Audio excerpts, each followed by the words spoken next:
वज़ीर आला रेवंत रेड्डी ने बुद्धा भवन हैदराबाद में हाइड्रा पुलिस स्टेशन का इफ्तिताह किया और हाइड्रा डिजास्टर रिस्पांस टीम के लिए 122 नई गाड़ियां रवाना की।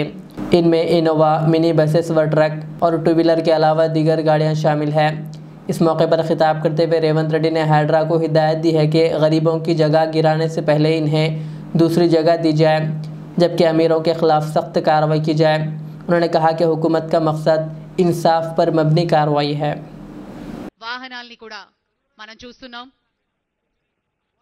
The huge lineup of Hydra vehicles have just been flagged off by the Honorable Chief Minister. Thank you, sir. Thank you very much. Hydra vehicles flag off చేశారు ముఖ్యమంత్రి గారు. ప్రత్యేకించినటువంటి వాహనాలు మరి ఈ రోజు నుంచి ఆపరేషన్స్ మొదలు పెడుతుంది హైడ్రా బృందం. హైడ్రా బైక్స్ ని ఇప్పుడు మనం చూస్తున్నాం.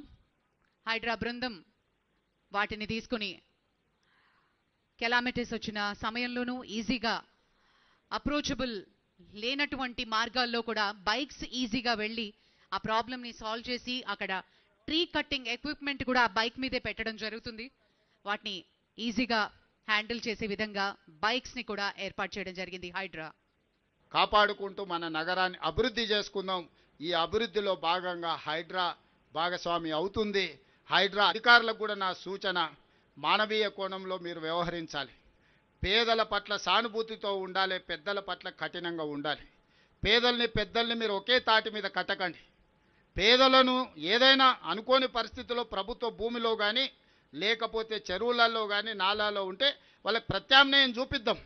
ఈ ప్రభుత్వం ఉన్నదే పేదల కోసం, మంచి పరిపాలన అందించడం కోసం.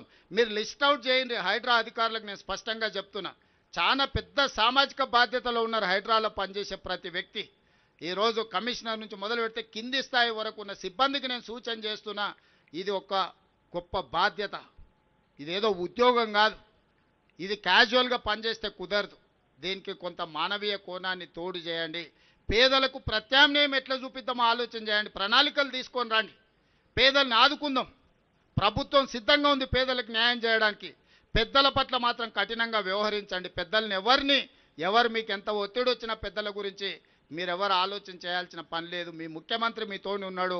కఠినంగా పెద్దల పట్ల వ్యవహరించండి. పేదల పట్ల మానవీయ కోణంలో పేదలను ఆదుకుందాం. పేదలకు ప్రత్యామ్నాయ ఏర్పాట్లు చేద్దాం. అది మూసీ నది కావచ్చు, గండిపేట చెరువు కావచ్చు, లేకపోతే నాలాలు కావచ్చు. వేటినైనా పేదలను గుర్తించండి. పేదలకు ప్రత్యామ్నాయంగా వాళ్లకు ప్రభుత్వం అన్ని వసతులను ఏర్పాటు చేస్తుంది. వాళ్ళ పిల్లల చదువులకు కానీ, వాళ్ళ వ్యాపారాలకు కానీ, లేకపోతే వాళ్ళకు ఉద్యోగ ఉపాధి అవకాశాలు